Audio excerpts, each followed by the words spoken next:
be top 10 in New York, just crime figures, period. On file. He's definitely gonna be top 10 in New York, just crime figures, period. Henchman or Haitian Jack, but pretty much reading this and just cross references some of the stories let me know that he was definitely a somebody in the game in 1963. Like we said, he was raised in Cypress Hill Projects by his mother and his father, who was an ex-service member. I think it was said that he had 5 brothers and sisters, and he attended Franklin K. Lane. For anybody familiar that lives in Brooklyn and Queens, it's a high school that is on the border of Brooklyn and Queens. I want to say John Gotti went to that same high school, if I'm not mistaken. It was brazen robbery. It's just not the most well known. It said that he grew up Jehovah's Witness, and it was said that he robbed a church full of churchgoers, 300 people to be exact. It's even alleged that his mother was inside the crowd. He pretty much, him and I guess a few other people, robbed the entire church, knowing that there would be a concentration of money at one place. Unknowingly, somebody pulls a gun out on him. He pulls his gun back on the dude and shoots him and paralyzes him. But when cops pull up to the scene, they put Tut in handcuffs. And when asked what his charges was, it would have been shooting an off-duty police officer. So he ended up being arrested and charged with that. And he ended up beating that charge, if not the Tupac lyric. One of them dudes got the pistols to me. Man, who was that, man? It was these fools from New York, this gang out there called A-Team. Dudes got the pistols to me. Man, who was that, man? It was these fools from New York, this gang out there called A-Team. Okay, everybody, this is the Kingdom Hall across the street from Cypress Hills, in which King Tut allegedly stuck up. Everybody, this is God in them streets. Once again, I'm coming with God's Chronicles Part 3. This Part 3 right here is the beef over the JVC One Speaker Radio. Once again, I don't want y'all to misconstrue that I'm using these stories about my main man Tut like that in an ill manner way, because the man has changed a long time ago, and a lot of y'all don't know him regardless to whom or what. But I know him from Cypress Hills Community Center. I know him by having a great mother, a great family.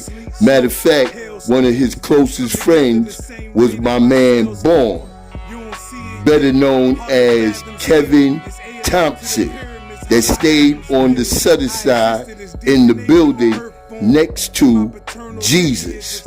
So we go way back, and I definitely want my brother to come home, because if anybody deserves to be on the streets, it's definitely Walter Johnson, aka King Tut. So right about now, I'm gonna begin with the third part. I kind of left out a little bit before the understanding wisdom came out. So I'm gonna begin, like I said, first I was getting kind of the runaround, so I had to call the guards from Mount Everest. My brother at that time, Divine Justice, and we had the 7-shot 32. So he came down And once again, we went looking for the radio.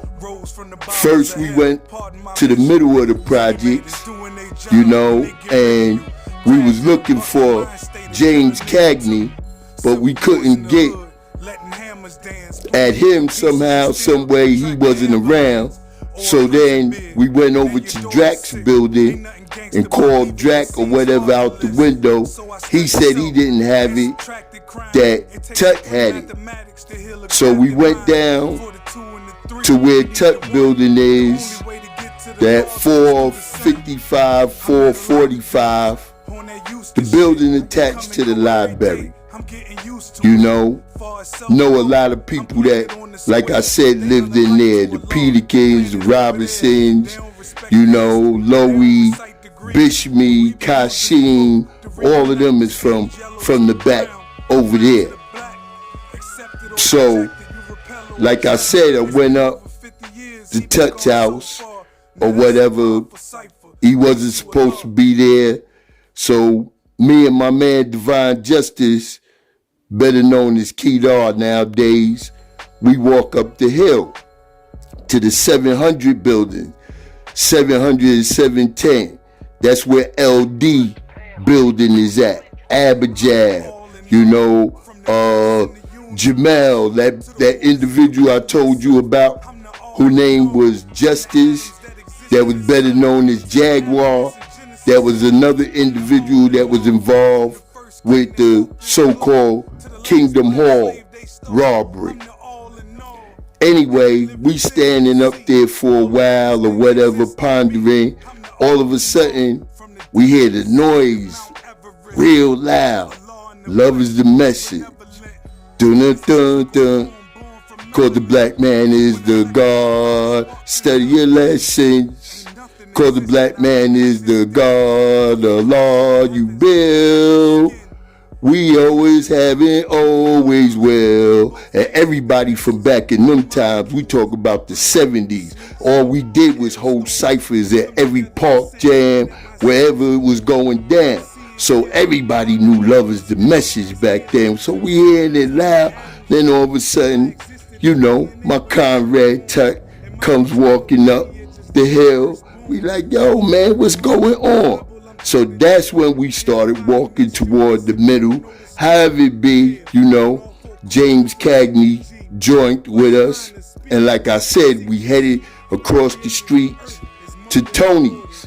When we got across the street at Tony's, this older cat from the back of the project, another limp, you know what I'm saying? Because I had a limpy that lived in my building, you know, rest in peace, Donnell Ford, that was vicious with his hands, you know, a Buccaneer Lord also.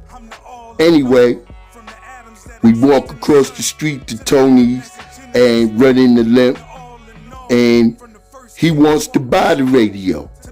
Matter of fact, he want to buy the radio for $150. So I kind of seen it because James Cagney was on some, he ain't really want to sell the radio. So now when we crossing the street, I'm feeling the vibes and everything after all the runaround, you know. So like I said, once again, I pulls out the understanding wisdom, you know. So Cagney's like, yo, you violating. Back in them times, when individuals say you violate, especially where we from, you know, that means it's on and popping. So I'm like, what's up, you know? Yada, yada, yada, yada. So here it is, we in the mix. I don't know whether we walked around or however it got down. But we ended up on the southern side, you know. Matter of fact, we was right next to Domino building, Dirty Ron building. You know, the building we was in, that's Jeffrey Swink and them building.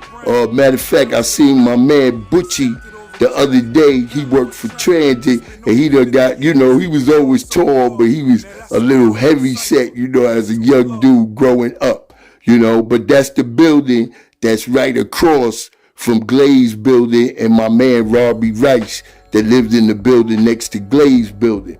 So anyway, when we get over there, if I'm not mistaken, all the characters was around. Might have been Mitch, you know what I'm saying, Black Marvin, Skeet, you know, Domino I think was still alive then, you know, and all the above, man, just individuals that was from that side.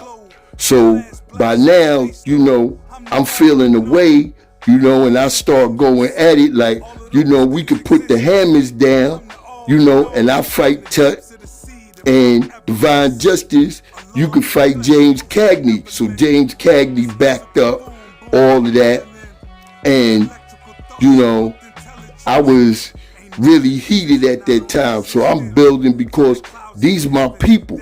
So a lot of times back then, we might have a burner on us, but I come from the era, you know, where you got to know how to use your hands. You know, so I'll give you a fair one, especially if you my people. We ain't got to go to the degree of having to use, you know, them guns on each other. So I put the gun down, you know, and I look at Teddy on the side on the gate. I'm like, yo, we could go at it, cause like Blaze said, Tut, everybody know Tut was nice with his hands. My man Bishmi showed him how to get down. Everybody know, you know, Bishmi history. So, boom, it ain't pop off like that. I'm building, you know, going through that. Because you know, if you take me out at that time, it's going to be so many guards in the projects and coming from everywhere. Because, like I said, once again, a large 5% nation of guards and earths, we were strong, and especially in Medina. So, what ended up happening is that I was so vexed with the situation, I just said, well, check this out. If we gonna go through all of this over this radio, then I don't think nobody needs this radio. And I just picked the radio up and smashed it on the ground, you know? And I picked my joint up. Me and the guard ended up leaving. After that, you know, it was a lot of things that was in the atmosphere, but it ended up somehow, some way being squashed. And that's the moral of my story with this, that you could go through things with individuals that you grow up with and that you love, you know what I'm saying, and y'all feeling your testosterone or your gangsterism with one another, but it don't always got to lead to somebody shooting somebody or it being all about death, you know, because back then, you know, it started out with individuals shooting individuals in the leg. It wasn't all these high-powered weapons rolling around. It wasn't, you know, you could get all high out your mind and think that you in a DVD and you could just go and shoot everything on up, and that's the problem. We need to put the guns down and start putting our hands back up. And like I said, you know, 2 weeks or so right after that, we right back at it, you know, up there at Gershwin Park, you know, partying and everything. And of course, on our way going or coming back, you know, if you got any of them, you know, house medallions or any of that that's jingling, you know, it's on and popping. And once again, I'm not telling the youth to do negative things.